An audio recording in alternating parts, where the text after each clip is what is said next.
ഇപ്പൊ പാചകവാതകത്തിന് ചെറിയ ക്ഷാമം വന്നു, അത് നമുക്കൊന്നും ചെയ്യാൻ പറ്റില്ല. കാരണം ഇന്റർനാഷണൽ ലെവലിൽ ഒരു യുദ്ധം നടക്കുകയാണ്. അവിടെ യുദ്ധം നടക്കുമ്പോൾ ഇവിടെ നമ്മളെ ചില സഹാക്കന്മാർ ശിവകുട്ടിയുടെ ശിഷ്യന്മാർ ചെയ്യുന്ന പോലെ ഇവിടുത്തെ പോസ്റ്റ് ഓഫീസിലോട്ട് പ്രകടനം നടത്തിയാലൊന്നും യുദ്ധം അവസാനിക്കുകയില്ല. അവിടെ യുദ്ധം നടക്കുമ്പോൾ റഹീം ചെയ്യണം, തൊട്ടപ്പുറത്തെ പോസ്റ്റ് ഓഫീസിലോട്ട് പ്രകടനം നടത്തി വന്ന് മസിലൊടിച്ചാണ്. അങ്ങനെ യുദ്ധം തീരുകയില്ല. കൊറോണ വന്നപ്പോഴേക്കും റഹീം ചെയ്ത് തേഞ്ഞിപ്പാലം, അന്ന് റഹീം മലപ്പുറം തേഞ്ഞിപ്പാലം പോസ്റ്റ് ഓഫീസിലോട്ട് പ്രകടനം നടത്തി എന്നുള്ളത് അതൊന്നും അവസാനിക്കില്ല. യുദ്ധം ഇന്റർനാഷണൽ ഇഷ്യൂസ് ആണ്, അതൊക്കെ തന്നെ അവിടെ പരിഹരിക്കേണ്ടതാണ്. പക്ഷേ ആ യുദ്ധം അല്ലേ, ഇത് ശിവകുട്ടിമാരുടെ ശിഷ്യന്മാരല്ലേ. അപ്പോൾ സ്വാഭാവികമായിട്ട് ഇതൊന്നും കാണിച്ചിട്ട് നാടിനെ മുന്നോട്ട് സാധിക്കില്ലല്ലോ. അപ്പോ ഈ യുദ്ധം വന്നപ്പോഴേക്കും നിങ്ങളൊക്കെ തന്നെ ഒരു സ്റ്റേറ്റ്മെന്റ് ശ്രദ്ധിച്ചു കാണും.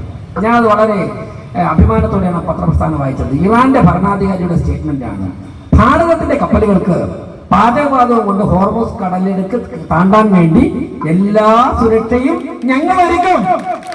നിങ്ങൾ ആരെങ്കിലും പാകിസ്ഥാന്റെ കപ്പലുകൾക്ക് അവിടെ താണ്ടാൻ വേണ്ടി സുരക്ഷ ഒരുക്കുന്നില്ലാൻ പറഞ്ഞു കേട്ടോ? ബംഗ്ലാദേശിന്റെ കപ്പലുകൾക്ക് പോകാൻ പറ്റുമെന്ന, നേപ്പാളിന്റെ കപ്പലുകൾക്കോ ശ്രീലങ്കയുടെ കപ്പലുകൾക്കോ അവിടെ വഴി പോകാൻ പറ്റുമെന്ന് ആരെങ്കിലും പറഞ്ഞു കേട്ടില്ല? ആരും ചോദിക്കാതെ തന്നെ പറഞ്ഞു ഭാരതത്തിന്റെ കപ്പലുകൾക്ക് എല്ലാ സുരക്ഷയും ഞങ്ങൾ ഇറാൻ പറഞ്ഞു അല്ലേ? അങ്ങനെയല്ലേ നമുക്ക് മറ്റുള്ള രാജ്യങ്ങളെ പോലെ ബുദ്ധിമുട്ടില്ലാതെ ഇവിടെ പാചകവാതകം ഇപ്പൊ കിട്ടിക്കൊണ്ടിരിക്കുന്നത്. 5-6 വർഷം മുമ്പുള്ള കാര്യമാണ്, പലർക്കും ഓർമ്മയുണ്ടാകും. നമ്മുടെയൊക്കെ നാട്ടിൽ നിന്നും ഒരുപാട് കുട്ടികൾ കുറച്ച് ഫീസ് കുറവായതുകൊണ്ട് ഉക്രൈനിലേക്കും റഷ്യയിലേക്കും ഒക്കെ തന്നെ മെഡിസിൻ പഠിക്കാൻ പോകാറുണ്ട്. അത് കഴിഞ്ഞിട്ട് ഇവിടെ വന്നൊരു ടെസ്റ്റ് എഴുതി കഴിഞ്ഞാൽ അവർക്ക് ഇന്ത്യയിൽ തന്നെ ജോലി ചെയ്യാം. അങ്ങനെ വന്നപ്പോഴാണ് ഉക്രൈനും റഷ്യയും തമ്മിൽ യുദ്ധം നടന്നത്. ഒരുപാട് പേർ അവിടേക്ക് അകപ്പെട്ടല്ലോ. ഇന്ത്യയിൽ നിന്നും ഒരാളുടെ ഒരു ബുദ്ധിമുട്ടുണ്ടാകാതെ തിരിച്ചു വന്നു. അതായത് പറഞ്ഞ സമയം അല്ലാത്തൊരു സമയത്ത് ഒരു കുട്ടി, കർണാടകത്തിലെ ഒരു കുട്ടി പുറത്തു പോയ സമയത്താണ്, അതായത് ഈ സമയം പുറത്തു പോകരുതെന്ന് നിയന്ത്രണം ഉണ്ടായിരുന്ന സമയത്ത് അത് കേൾക്കാതെ പുറത്തു പോയപ്പോഴാണ്, അല്ലെങ്കിൽ അത് ശ്രദ്ധിക്കാതെ പുറത്തു പോയത് കൊണ്ടാണ് ഒരാളിനെ അഭയം പറ്റിയത്. ബാക്കി ഇന്ത്യയിൽ നിന്ന് ഒരാളുടെ ഒരു ബുദ്ധിമുട്ടുണ്ടാവും. തിരിച്ചെത്തിച്ചു എല്ലാവരെയും. അപ്പോ ഇന്ത്യയിൽ നിന്ന് എല്ലാവരും തിരിച്ചെത്തി. പക്ഷേ ലോകം ശ്രദ്ധിച്ചത് പാകിസ്ഥാനിൽ നിന്നും സുരക്ഷിതമായി തിരിച്ചെത്തിയ ഒരു കുട്ടിയുടെ വാക്കുകളാണ്. പാകിസ്ഥാനിൽ നിന്ന് പോയ പലരും അപകടത്തിൽപ്പെട്ടു, പക്ഷെ ഒരു പെൺകുട്ടി തിരിച്ചെത്തി. അവളുടെ വാക്കുകളാണ് ലോകം ശ്രദ്ധിച്ചത്. ആ കുട്ടി എന്താണെന്നറിയാം പറഞ്ഞത്?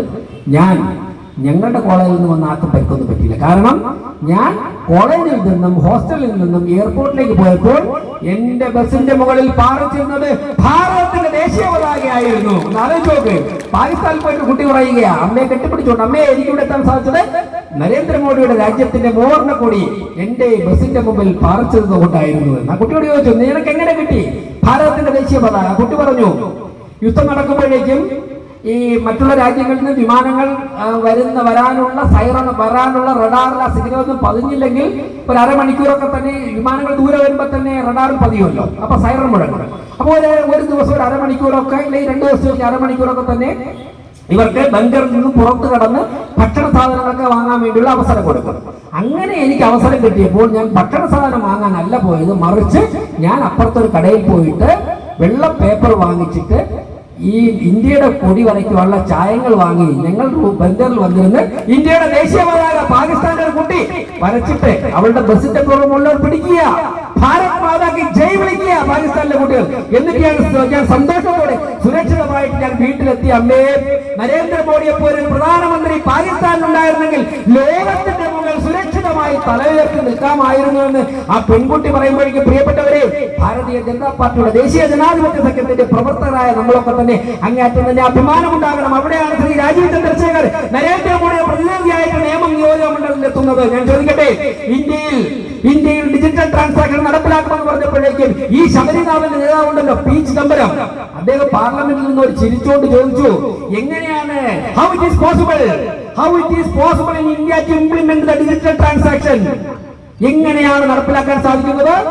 നെറ്റ് കണക്ഷൻ മാർക്കറ്റുകളിലുണ്ടോ? ഇന്റർനെറ്റ് കണക്ഷൻ, അതായത് നമ്മൾ മൊബൈലിൽ അടിക്കുമ്പോൾ നെറ്റ് കണക്ഷൻ ഇല്ലാതെ എങ്ങനെ കിട്ടും? പോയിന്റ് ഓഫ് സർവീസ് മെഷീൻ ഉണ്ടോ? എങ്ങനെ നിങ്ങൾ? അദ്ദേഹമായിരുന്നല്ലോ അന്ന് വരെ വലിയ ലോകത്തെ ഏറ്റവും കണ്ട സാമ്പത്തിക വിദഗ്ധൻ. പിന്നീട് ഈടി പിടിച്ച് അകത്താക്കിയപ്പോഴാണ് അതൊക്കെ പൊളിഞ്ഞു പോയത്. അദ്ദേഹം ചോദിച്ചില്ലേ, ഈടി പതിനാടി പിടിച്ച് പൊക്കിയെടുത്താകത്തില്ലേ കുറെ ദിവസം അഴിമതിക്കുന്ന പേരിൽ. അപ്പോ അദ്ദേഹം ചോദിച്ചു, നിങ്ങൾ എങ്ങനെ നടപ്പിലാക്കുമെന്ന്? പ്രിയപ്പെട്ടവരെ, നരേന്ദ്രമോദി മറുപടി പറഞ്ഞില്ല.